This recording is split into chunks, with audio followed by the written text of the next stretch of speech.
Il est venu chez nous pour bénir la maison, offrir des prières, lire des Écritures. Rien de plus. Mais la façon dont ses yeux se sont attardés sur moi, la chaleur de sa main sur mon épaule.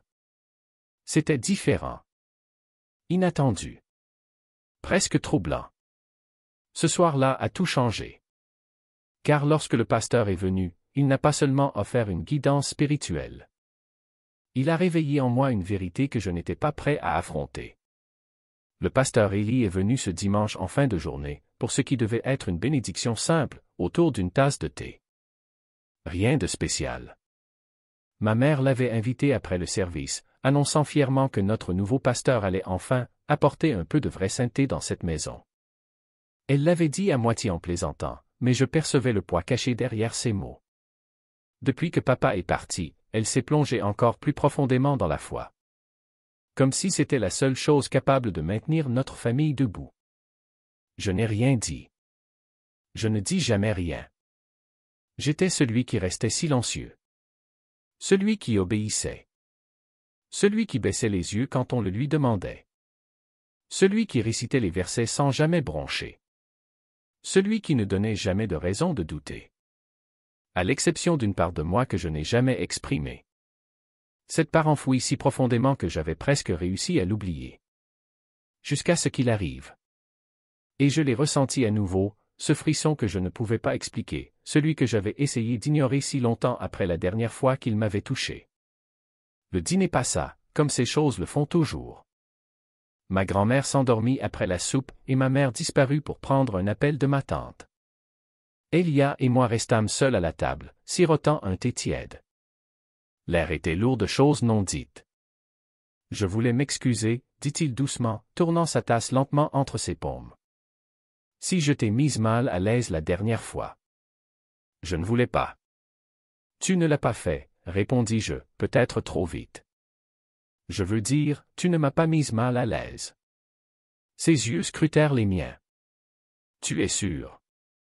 Je hochai la tête, ma main reposant près du bord de la table, à peine à 1 centimètre de la sienne. Ce n'était pas si mal. Il se pencha légèrement en avant. Mika, tu me fais confiance? La question me fit serrer la gorge. Je déglutis difficilement et hochai la tête.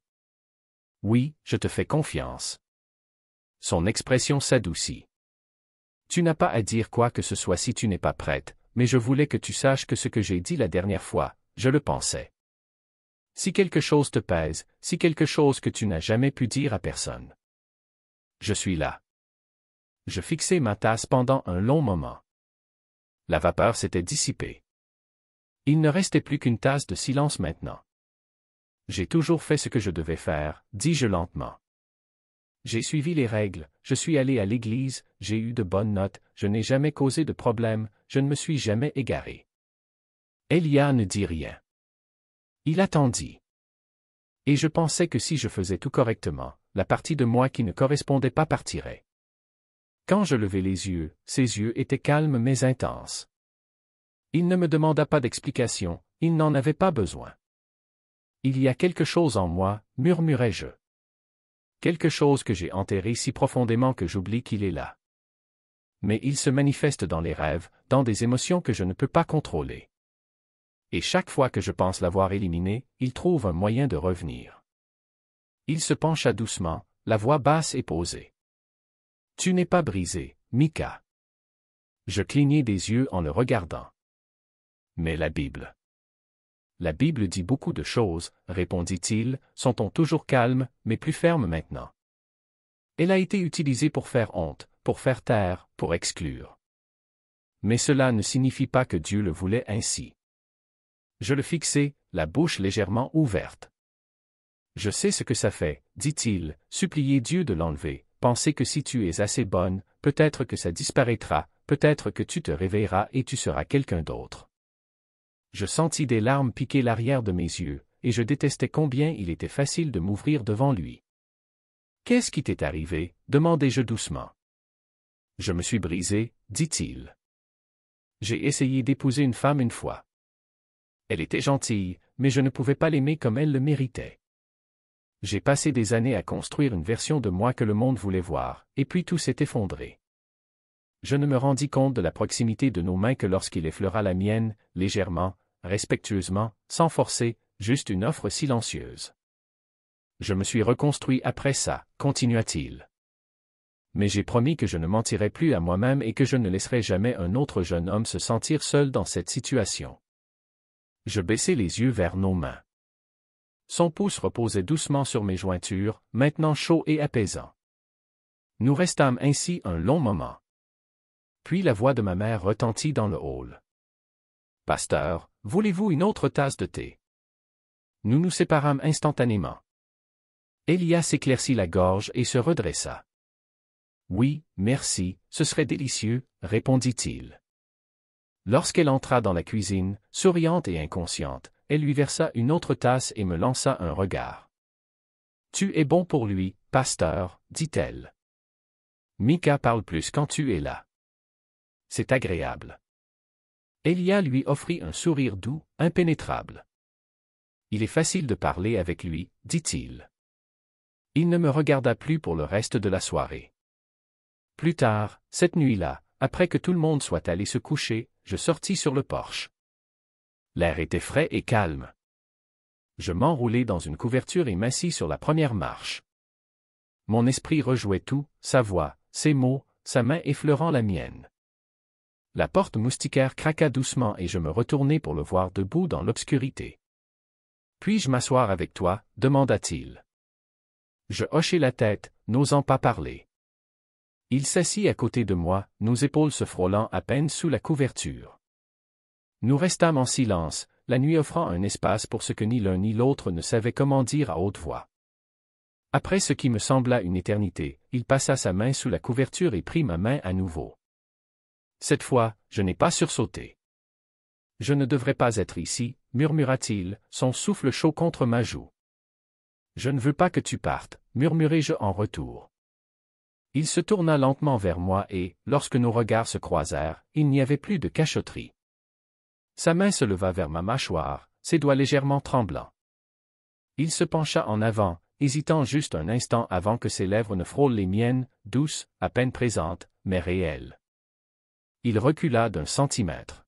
« Mika. » Je l'embrassai à nouveau avant qu'il ne puisse finir.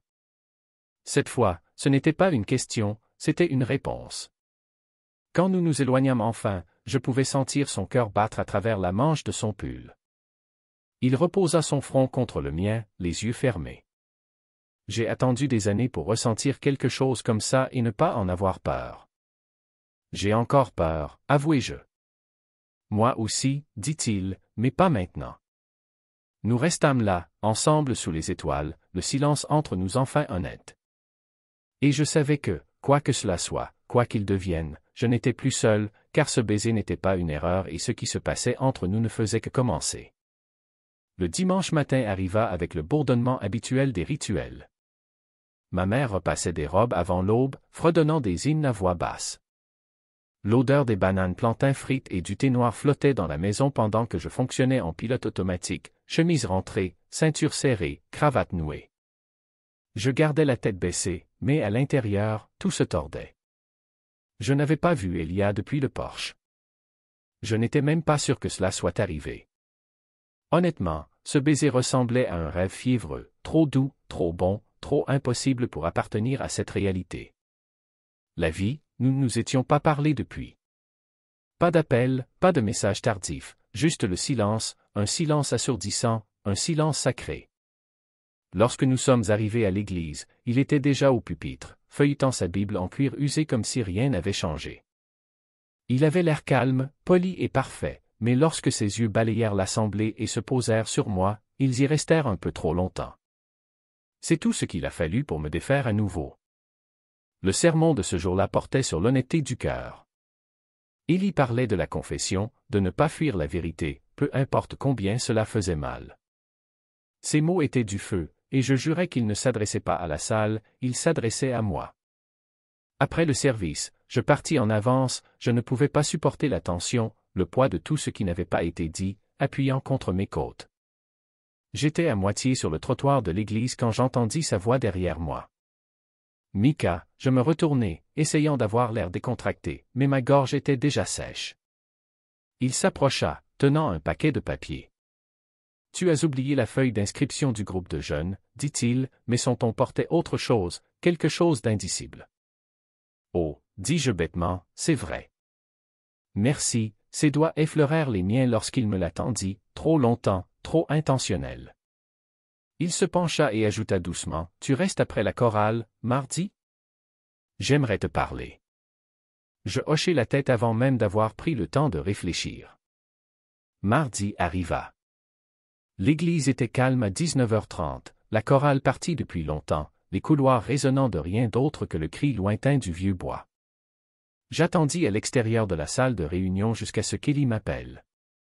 Il était dans le petit bureau caché derrière le sanctuaire, une vieille pièce avec des rideaux fanés et une étagère poussiéreuse remplie de textes de théologie et de cantiques oubliés. Il ferma la porte derrière moi. « Merci d'être resté, dit-il. » Je hochai la tête, mes paumes glissantes de sueur. Il s'assit sur le bord du bureau, les bras croisés. « Je n'étais pas sûr que tu viendrais. »« Moi non plus, » dit-il en me scrutant longuement. « Tu as été silencieuse. »« Toi aussi. » Je ne voulais pas te mettre la pression, mais tu m'as embrassé. « Je sais, » dit-il doucement, et je n'ai pas cessé d'y penser. J'expirai lentement. « Moi non plus. » Il se leva et fit un pas envers moi. « Mika, tu te sens coupable? » « Oui, » répondis-je. « Mais pas à cause de toi, parce que je ne veux pas. » Il s'arrêta devant moi, si près que je pouvais sentir son souffle. On nous dit d'avoir honte de vouloir, de ressentir le besoin de connexion, mais la connexion n'est pas le péché, c'est de la nier. Ces mots frappèrent quelque chose en moi, un écho brutal traversant toutes les années où j'ai prétendu ne pas pouvoir ressentir ce que je ressentais à cet instant. Il leva une main vers ma mâchoire. « Si c'est mal, dis-le-moi maintenant. » Mon cœur battait fort, ma poitrine se soulevant et s'abaissant alors que je peinais à respirer. Je ne veux pas que ce soit mal. C'était tout ce qu'il fallait. Il se pencha lentement, me donnant toujours le temps, et m'embrassa à nouveau, cette fois plus profondément, sans hésitation, sans voile d'excuse. Je me pressai contre lui, mes mains serrant le tissu doux de sa chemise. Il enroula ses bras autour de moi, et la tension qui nous séparait depuis des jours se brisa en un seul moment sans souffle. Il me guida doucement en arrière jusqu'à ce que je heurte le bord du bureau. Sa main glissa le long de mon dos, lente et délibérée, me rapprochant de lui. « Mika, » murmura-t-il contre mes lèvres, « tu peux m'arrêter à tout moment, mais je ne l'ai pas fait, je ne pouvais pas. » Mes doigts explorèrent sa poitrine, mémorisant la sensation des muscles sous le coton. Il se recula juste assez pour me regarder, les yeux lourds, les lèvres entr'ouvertes. « On devrait s'arrêter, » dit-il. Je déglutis. « Devrait-on » Il m'embrassa à nouveau, plus fort cette fois, ses doigts glissant sous l'ourlet de ma chemise, frôlant ma peau nue. Je me suis retrouvé à halter, mes hanches poussant en avant. Il s'immobilisa. « C'est dangereux, souffla-t-il. Je sais, et je m'en fiche. » Puis tout se brouilla. Il me tourna lentement, mon dos contre la porte maintenant, ses mains de chaque côté de ma tête. Il embrassa mon cou, sa langue traçant un feu sur ma peau. Mon chemisier se souleva, sa main se posant sur ma taille. Mon corps vibrait et suppliait pour plus. Nous ne sommes pas allés jusqu'au bout, pas cette nuit-là, mais nous avons dansé sur le bord du précipice, dangereusement proches, jusqu'à ce que nos fronts se pressent à nouveau l'un contre l'autre, tous les deux tremblants. Quand cela se termina enfin, nous restâmes au centre de la pièce, sans souffle, désemparés. Il me tint le visage entre ses mains, me regardant comme si j'étais quelque chose de fragile qu'il ne voulait pas briser. Je n'ai jamais touché quelqu'un comme ça avant, admit-il, la voix rauque. Pas parce que je ne voulais pas, mais parce que je ne me l'étais jamais permis. Je hochai la tête, trop étourdi pour parler. « Je devrais te ramener chez toi, » murmura-t-il. « Je sais. » Il s'éloigna lentement, son toucher persistant comme une chaleur même après qu'il ait disparu. Nous ne parlâmes pas durant le trajet de retour, nous n'en avions pas besoin. Tout ce dont nous avions peur était déjà en mouvement, et je savais, en voyant l'église disparaître dans le rétroviseur, que mes mains étaient encore tremblant dans mes bras. Ce n'était pas juste un moment, c'était le début de la tempête, et il y avait encore tant à venir. C'était la pluie qui avait donné l'ambiance cette nuit-là, pas une tempête, juste un rythme doux et constant qui assombrissait le monde dehors, derrière ma fenêtre.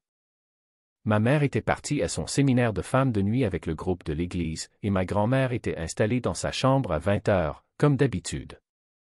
La maison était calme, trop calme, et pourtant elle vibrait d'une énergie que je ne pouvais expliquer, comme si quelque chose arrivait.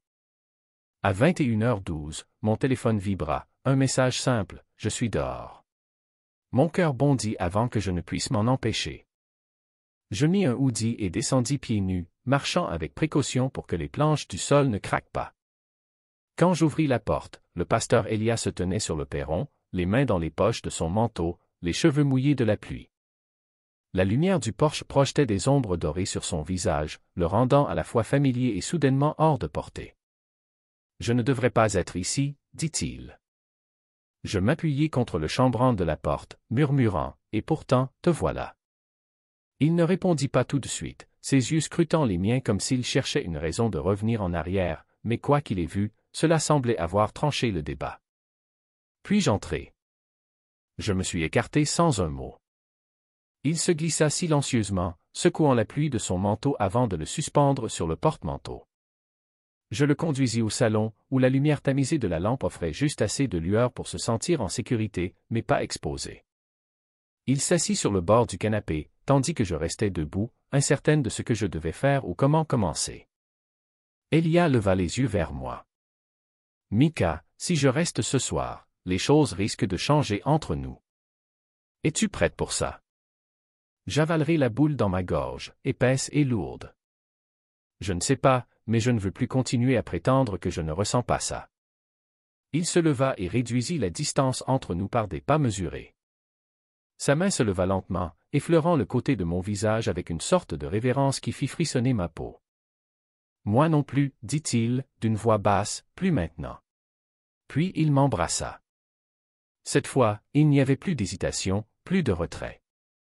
Ses lèvres étaient douces mais sûres, ses mains trouvant ma taille comme s'il avait toujours désiré me toucher. Je me suis fondu en lui, agrippant l'avant de son pull, cherchant quelque chose à quoi m'accrocher, car le sol ne semblait plus stable. Nous avons bougé ensemble, sans mots, sans souffle. Ses mains glissèrent sous le bas de mon hoodie, ses doigts frôlant ma colonne vertébrale, me faisant me cambrer contre lui. Il embrassa ma mâchoire, mon cou, lentement et avec précaution, comme s'il mémorisait chaque centimètre de moi. « Dis-moi si tu veux que j'arrête, » murmura-t-il contre ma peau. Je secouai la tête. « Ne t'arrête pas, s'il te plaît. » Il me guida doucement jusqu'au canapé et je me laissai tomber avec lui. Nos jambes s'enchevêtrèrent, nos mains explorant avec une urgence grandissante. Je n'arrivais pas à croire à quel point cela semblait naturel, comme si cela avait toujours été censé être ainsi. Son corps se pressait contre le mien, comme s'il avait toujours été destiné à être dans cet instant. Il s'arrêta pour me regarder, suspendu juste au-dessus de moi, les yeux sombres et pleins de quelque chose que je ne pouvais nommer. « Tu trembles. » « Je n'ai jamais fait ça, avouai-je, la voix à peine audible. »« Je sais, dit-il. Je serai prudent. » Et il le fut. Tout en lui était prudent, la façon dont il embrassait ma poitrine, comment ses doigts bougeaient, comment il murmurait mon nom entre les baisers, comme si cela signifiait quelque chose de sacré. L'air devint plus lourd, plus sucré. Ma peau semblait briller sous ses mains. Les vêtements furent retirés lentement, avec révérence. Il embrassa chaque centimètre de peau comme si c'était un vœu silencieux. Mon souffle se coupa lorsqu'il me toucha pleinement. Mon dos se cambrant hors du canapé, je m'accrochai à lui, haletant dans son cou, tandis qu'il descendait plus bas, me démantelant avec patience et précision. Ce n'était pas précipité, ce n'était pas irréfléchi, c'était intentionnel, consommant, silencieux d'une manière assourdissante. Le temps s'éclipsa. Finalement, nous nous effondrâmes l'un contre l'autre, nos corps glissants et enlacés sous la couverture. Elia expira profondément, enfonçant son visage dans mon épaule. Ses bras m'enlaçaient fermement, me tenant comme si me lâcher annulait toute la nuit. Nous ne parlâmes pas pendant un long moment, nous nous contentâmes de respirer. Finalement, je me tournai vers lui, étudiant les lignes de son visage, la douce tristesse derrière ses yeux fatigués. « Regrettes-tu » demandai-je. Il fit une pause. Je regrette d'avoir attendu si longtemps pour que cela arrive. Je traçai une ligne sur sa poitrine avec mon doigt, sentant son cœur battre toujours aussi fort sous la surface. Que va-t-il se passer maintenant? Je ne sais pas, murmura-t-il. Mais ce soir, je voulais juste me sentir moi-même, et avec toi, je le fais. Il m'embrassa le front puis me tira plus près de lui, reposant son menton sur le sommet de ma tête. J'ai peur, avouai-je dans le creux de sa gorge. Moi aussi, dit-il. Mais je pense que j'aurais plus peur de perdre cela, de te perdre. Nous restâmes sur ce canapé pendant des heures, à peine endormis, nous tenant simplement, respirant, écoutant la pluie. Le matin, le monde n'avait pas changé, mais moi, si. J'avais franchi un seuil que je ne pourrais jamais franchir. Et je ne voulais pas, parce que dans ses bras, je ressentais quelque chose que je n'avais jamais cru ressentir. Pas de honte, pas de péché, mais de la sécurité, et ce sentiment était plus dangereux que tout ce que nous avions fait, car maintenant, je savais ce que c'était d'être désiré, et je n'étais pas sûr de pouvoir retourner à faire semblant de ne pas l'être. Après qu'Elia ait passé la nuit, je me suis réveillé seul. Le canapé était encore chaud d'un côté, la couverture enroulée autour de mes jambes, son parfum, léger mais indéniable. Mon cœur se serra dès que je remarquai le silence. Aucune salutation murmurée depuis le couloir, juste le tic-tac régulier de l'horloge murale et le bourdonnement lointain du réfrigérateur. Il était parti. Je me levai lentement, chaque centimètre de mon corps douloureux d'une manière pour laquelle je n'étais pas préparé, certaines physiques, d'autres émotionnelles. Je tirai la couverture plus près de moi, la douleur de son absence s'installant avant même que le soleil ne se lève complètement. Une note reposait sur la table basse, soigneusement pliée. Mon nom y était écrit en cursive fluide, « Mika, j'ai dû partir tôt avant que ta mère ne revienne. La nuit dernière a été plus que ce que je peux expliquer, mais nous devons être prudents. S'il te plaît, fais-moi confiance. Elia. » Je la lus 3 fois avant de la presser contre ma poitrine. Ce n'était pas un au revoir, mais ce n'était pas non plus une promesse. Lorsque ma mère rentra ce soir-là, j'avais éliminé toute trace de lui du salon. J'avais arrangé le canapé, aéré les coussins, même lavé la couverture comme si ma vie en dépendait.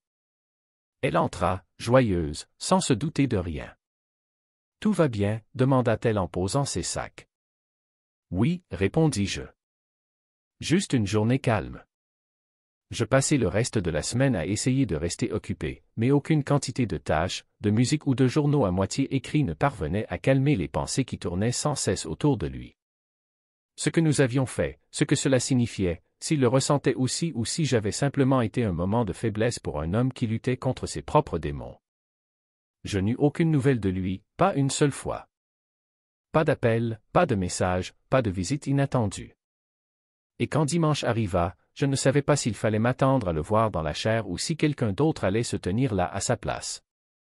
Mais il était là, debout, grand, composé, radieux dans son costume noir habituel, la Bible dans une main, les yeux balayant calmement l'assemblée comme si rien ne s'était passé, comme s'il ne m'avait pas touché, tenu, embrassé là où personne d'autre ne l'avait jamais fait.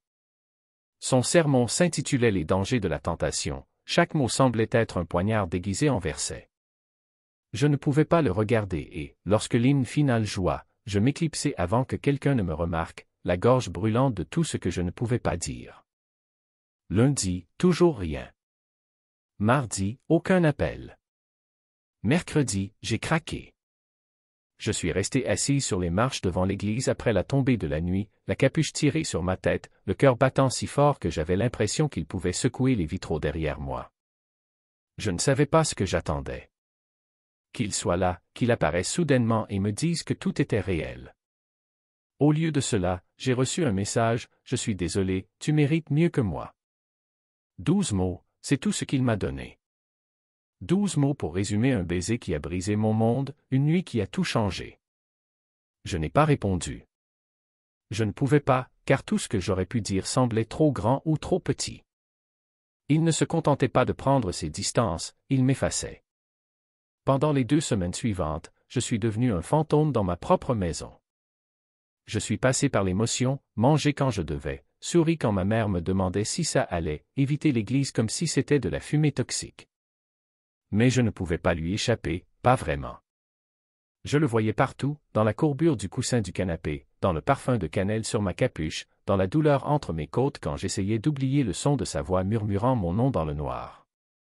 Une nuit, je ne pouvais pas dormir, alors j'ai fait quelque chose de stupide. J'ai marché jusqu'à l'église. Il était presque minuit, la ville enveloppée de silence, les réverbères bourdonnant faiblement au-dessus de moi. Je m'attendais à ce que la porte soit fermée, mais la porte latérale était ouverte. Je suis entré en silence. Le sanctuaire était sombre, éclairé uniquement par la lueur bleutée des vitraux tandis que la lumière de la lune filtrait à travers. Je me suis assise dans le dernier banc, regardant l'autel où il se tenait habituellement. Les mêmes mains qui tenaient la Bible m'avaient tenu, les mêmes lèvres qui parlaient de salut m'avaient dit « Tu es belle ». Ça m'a rendu malade et pourtant, je le voulais encore. Mika. La voix derrière moi me fit sursauter. Je me tournai et là, il était, Elia. Son manteau était à moitié boutonné, ses cheveux en désordre comme s'il s'était précipité ici, les yeux fatigués, les mains tremblantes. « Que fais-tu ici » demanda-t-il, hors d'haleine. « Je pourrais te poser la même question, » répondis-je, la voix vide. « Tu m'as évité. » Il baissa les yeux. Je ne savais pas comment te faire face. « Tu es parti, » j'ai dit sans un mot. Tu m'as embrassé, tu m'as touché, tu as dormi avec moi, puis tu as prêché sur la tentation, comme si j'étais un péché que tu ne pouvais pas attendre de te repentir pour. Sa mâchoire se serra. Ce n'était pas de cela que parlait le sermon. Ne mens pas, répliquai-je. N'ose pas me mentir. Il fit un pas en avant lentement. Mika, dis-je, ma voix brisée. J'avais peur. Moi aussi, dit-il, mais je suis resté là.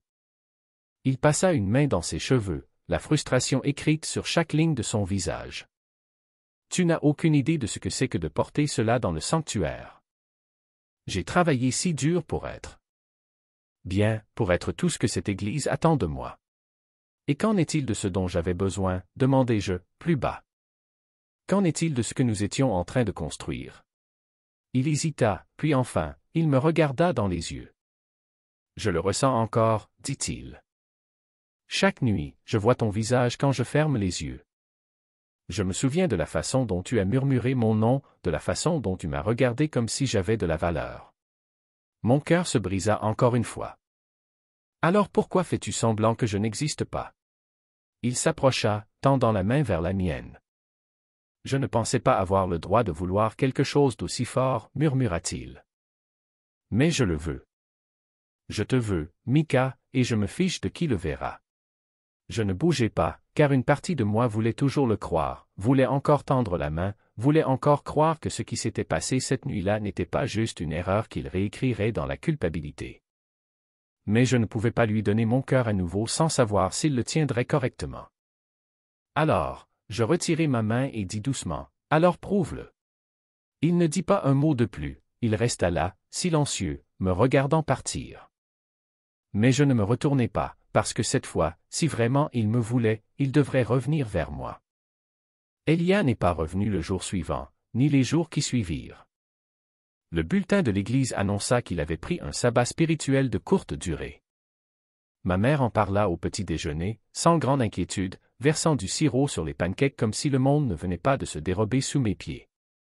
J'acquiesçai, souris, allai en cour, aidai ma grand-mère à déplacer des meubles dans le salon, mais à l'intérieur, je restais assise dans ce sombre sanctuaire, toujours accrochée à l'écho de ses mots et à la chaleur de sa main. Puis, une semaine plus tard, j'ouvris la porte d'entrée et je le trouvai debout sur notre porche. Pas de colle, pas de Bible, juste Elia, la capuche relevée, la pluie s'accrochant à ses cils et quelque chose dans ses yeux qui fit fléchir mes genoux.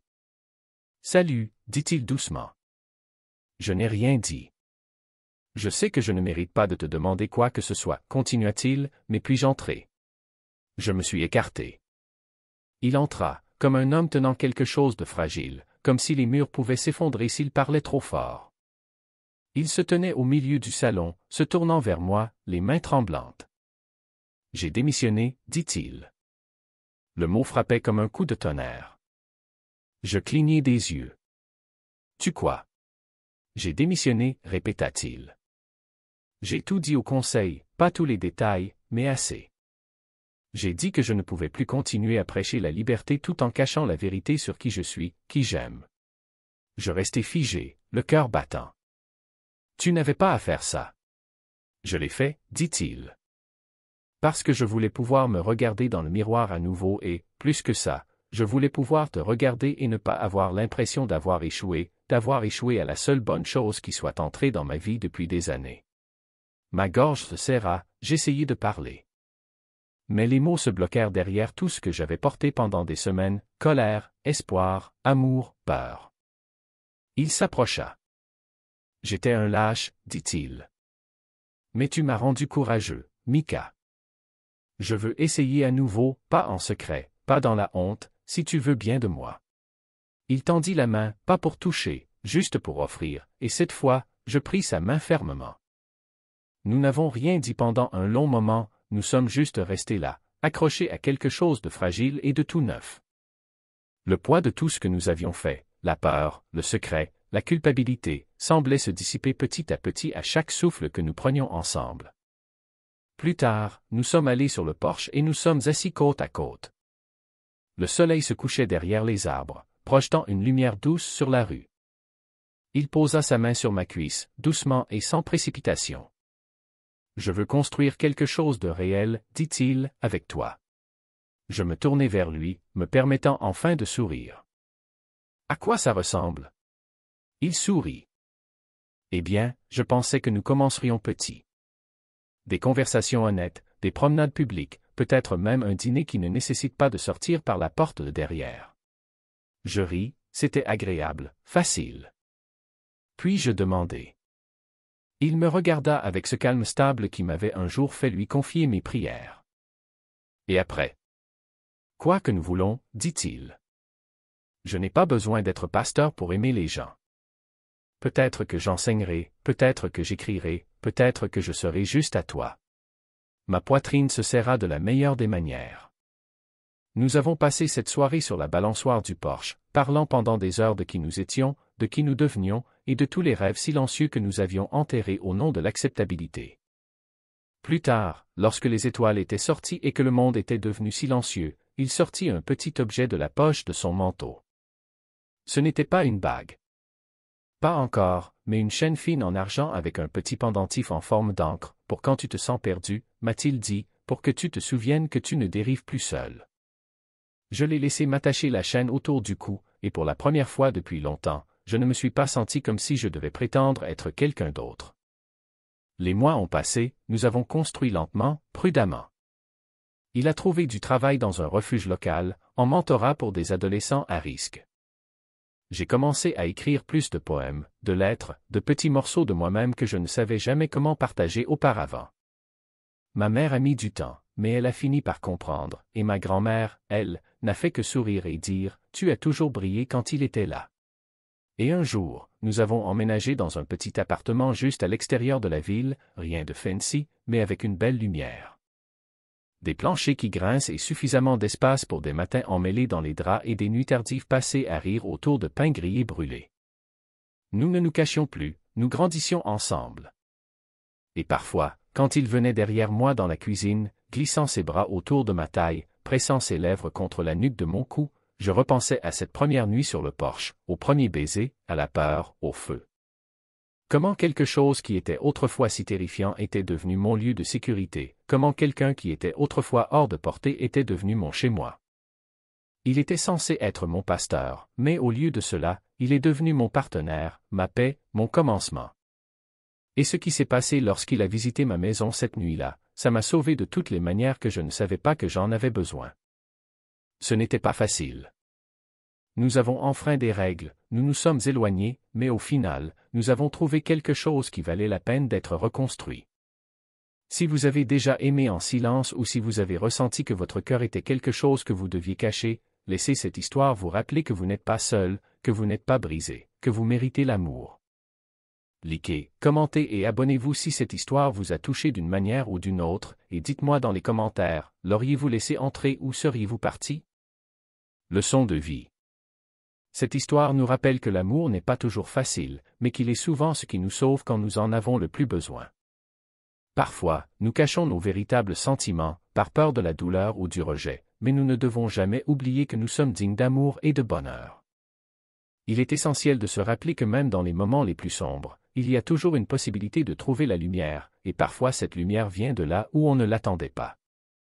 Ne vous laissez pas intimider par les obstacles, les jugements ou les attentes des autres. Votre cœur, votre vérité et vos désirs sont précieux. Soyez courageux, aimez-vous vous-même et les autres, et n'ayez pas peur de poursuivre ce qui vous rend heureux. Si cette histoire vous a touché, n'oubliez pas de liker, de commenter et de vous abonner à notre chaîne. Partagez vos pensées dans les commentaires, car votre voix compte. Et rappelez-vous, ensemble, nous pouvons apprendre et grandir. Abonnez-vous pour ne manquer aucune nouvelle histoire inspirante.